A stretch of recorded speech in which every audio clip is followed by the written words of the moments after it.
ये जंग कभी शुरू ही नहीं होनी चाहिए थी।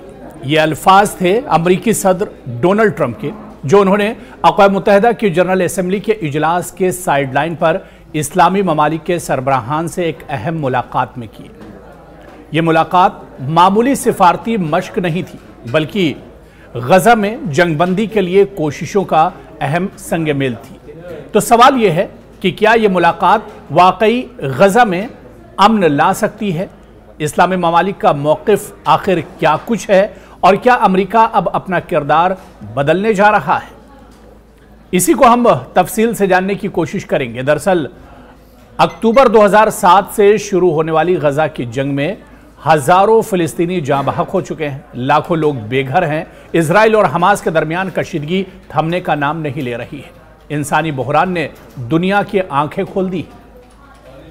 इस्लामी ममालिक बारहा इजराइल की कार्रवाइयों को जंगी जराइम करार दे चुके हैं, जबकि अमेरिका तवील अरसे से इजराइल का हामी रहा है। ऐसे में इस्लामी क़यादत और अमेरिका का एक मेज़ पर आना एक अहम सिफारती तब्दीली की निशानदही करता है। यह अहम मुलाकात न्यूयॉर्क में अक़वाम मुत्तहिदा की जनरल असेंबली के इजलास के दौरान कतर और अमेरिका की मुश्तरका मेज़बानी में हुई और इसमें जो ममालिक शामिल थे, इनमें ख़ासतौर से सऊदी अरब, मुत्तहिदा अरब अमारात, कतर, तुर्की, उर्दन, मिस्र, इंडोनेशिया और पाकिस्तान। ये सब वो ममालिक हैं जिनके इलाक़ाई असर व रसूख और सिफारती चैलेंज अहम समझे जाते हैं, ख़ासतौर पर फ़िलिस्तीन के मामले पर। दरअसल कतर का मौक़िफ़ जंगबंदी और जो बंदी हैं उनकी रिहाई का रहा है। कतर के अमीर ने इजलास के आगाज़ में वाज़ेह किया कि इस मुलाकात का मकसद दो अहम नुकात पर काम करना है। गजा में फौरी जंग रोकी जाए, यानी जंग बंदी की जाए, और इसके अलावा जो इजरायली अगवा है, जो बंधक हैं इजरायली हमास के पास, उनकी रिहाई होनी चाहिए। कतर जो हमास और मगरबी ममालिक के दरमियान राब्ते का जरिया बना हुआ है, इस अमल में मसालिहत कार का किरदार अदा कर रहा है। और इस मीटिंग के बाद ट्रंप का रद्द-ए-अमल सबसे अहम रहा, क्योंकि ये सबसे अहम मुलाकात मानी जा रही है जिसमें कई इस्लामी ममालिक और जो बड़े इस्लामी ममालिक हैं उनके सरबराहान और लीडरान शामिल थे। अमेरिकी सदर डोनाल्ड ट्रंप ने इस मुलाकात को अपनी जनरल असेंबली के दौरान होने वाली सबसे अहम मीटिंग करार दिया।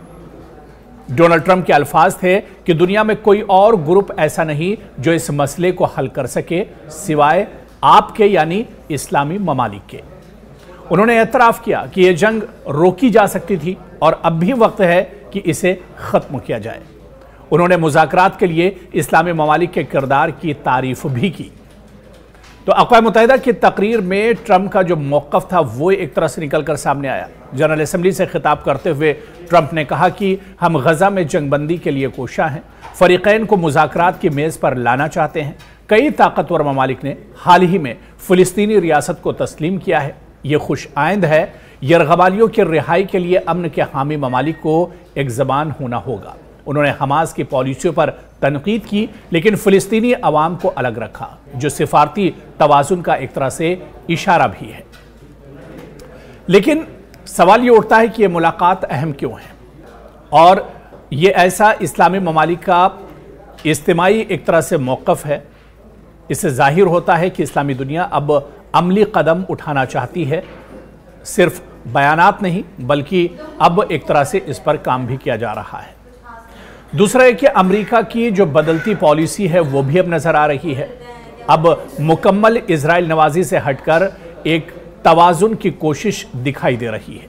और तीसरा ये कि मगरबी मीडिया और अक़वाम मुत्तहिदा की तवज्जो भी अब इसकी जानिब मबज़ूल हुई है।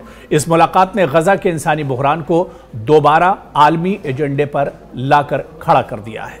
सवाल यह उठता है कि आखिर इस मुलाकात के नताइज क्या कुछ हो सकते हैं? क्या जिस तरह से इस्लामी ममालिक के साथ डोनाल्ड ट्रंप ने मुलाकात की है, क्या अब गजा में जंगबंदी होगी? क्योंकि इजराइल अब मुकम्मल गजा पर कंट्रोल हासिल करने के लिए पेशकदमी कर चुका है और यहाँ पर हमले भी इजराइल की तरफ से तेज़ किए गए हैं। ऐसे में सवाल ये उठता है कि क्या डोनाल्ड ट्रंप की ये जो कार्रवाई है, डोनाल्ड ट्रंप की जो मुलाकात है इस्लामी ममालिक के, इसके समर आवर नताइज बरामद होंगे? दरअसल जंगबंदी के लिए ये एक बड़ा अमली मंसूबा माना जा रहा है।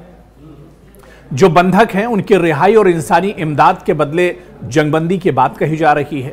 इस्लामी ममालिक का ये एक नया इत्तेहाद है जिसके साथ डोनाल्ड ट्रंप ने मुलाकात की थी। शायद एक इस्लामी राब्ता ग्रुप बने जो मुज़ाकरात की निगरानी करे। इसके अलावा अमेरिका इजराइल पर दबाव डाल सकता है और अपने दोस्त को बचाने के लिए इसे रोकना भी आता है। हालांकि इस पर सवालात भी उठे और तनकीद भी हुई कि क्या अमेरिका वाकई गजा में इंसानी हमदर्दी के जज्बे से बात कर रहा है या ये महज सियासी मफादात का हिस्सा है। क्या इस्लामी ममालिक खासकर सऊदी अरब और कतर अमली इक़दाम उठाएंगे? क्या ये सब कुछ सिर्फ अल्फाज तक महदूद रहेगा या ज़मीन पर भी तब्दीली नजर आएगी? जाहिर सी बात है कि क्या ये उम्मीद की किरण है और इस गैर मामूली इजलास ने दुनिया को एक सिफारती उम्मीद ज़रूर दी है। अगर इस्लामी ममालिक मुत्तहिद रहें और अमेरिका वाकई संजीदगी से सालसी करे तो ये जंग जिसे शुरू नहीं होना चाहिए था शायद अब ख़त्म हो जाए। फ़िलिस्तीनी अवाम जो महीनों से और सालों से खून के आंसू और महरूमी का सामना कर रहे हैं, इनके लिए मुलाकात शायद अमन की नई सुबह का पेश खैमा बने। तो ऐसे में क्या ये जो मुलाकात है समरावर साबित हो सकती है और क्या वाकई में खुले दिल के साथ और नेक नियति के साथ ये मुलाकात की गई है? ये बहुत बड़ा सवाल है, क्योंकि डोनाल्ड ट्रंप ने जिस तरह से इस्लामी ममालिक से मुलाकात की है इस पर कई तरह के सवाल भी उठ रहे हैं। लेकिन जिस तरह से अब ये पूरी पेशकदमी हुई और जिस तरह से मुलाकात हुई है, ऐसे में यही कहा जा सकता है कि आने वाले दिनों में गजा में अगर अमेरिका जिस तरह से या इस्लामी ममालिक जिस तरह से मुत्तहिद होकर एक साथ आए हैं और जिस तरह से ये बैठक हुई जिसमें जो मसाइल हैं जो इस पर बात की गई है, हो सकता है कि आने वाले दिनों में अमेरिका इजराइल पर दबाव बनाए। हालांकि माहिरीन का यह भी मानना है कि गजा में जो इतनी तबाही हुई, गजा में जिस तरह का कत्लेआम हुआ, जिस तरह से खून खराबा हुआ या जिस तरह से अभी हमले किए जा रहे हैं, इसके पीछे इजराइल के साथ अगर कोई खड़ा है तो वो सिर्फ और सिर्फ अमेरिका है। और ऐसे में अमेरिका दूसरी तरफ इस्लामी ममालिक के साथ भी बातचीत कर रहा है। यानी माहिरीन इस मुलाकात को बहुत समरावर तरीके से नहीं देखते हैं, लेकिन एक तरफ ये भी कहा जा रहा है कि अगर डोनाल्ड ट्रंप इजराइल पर प्रेशर बनाते हैं, उनके ऊपर जोर देते हैं, तो शायद जंगबंदी हो सकती है। क्योंकि इजराइल के अंदर भी जो बंधक हमास के पास हैं उनके रिहाई के लिए बड़े पैमाने पर एहतजाज का सिलसिला चल रहा है, लगातार एहतजाज किए जा रहे हैं। ऐसे में ये हो सकता है कि आने वाले दिनों में बेंयामिन नेतन्याहू पर अमेरिका की तरफ से प्रेशर बने और इस्लामी ममालिक ने जो एक तरह से अपनी मांग रखी है कि गजा में खून खराबा बंद होना चाहिए, गजा में जंगबंदी होनी चाहिए, तो ऐसे में बेंयामिन नेतन्याहू हो सकता है डोनाल्ड ट्रंप की बात माने, अमेरिका का दबाव उन पर बने और ऐसे में गजा के अंदर एक लंबे इंतजार के बाद जंगबंदी हो सकती है। हालांकि इसके लिए ज़रूरी ये भी होगा या आने वाले दिनों में ये भी देखना अहम होगा कि क्या हमास और इजराइल दोनों जो माहिदा है इस पर तैयार हो पाते हैं या नहीं, क्योंकि जब तक हमास और इजराइल दोनों इस किसी माहिदे पर नहीं पहुंचते हैं तब तक ये जंगबंदी नहीं होगी। और ऐसे में गजा में जब तक बहुत देर हो चुकी होगी और बहुत बड़े पैमाने पर नुकसान हो चुका होगा।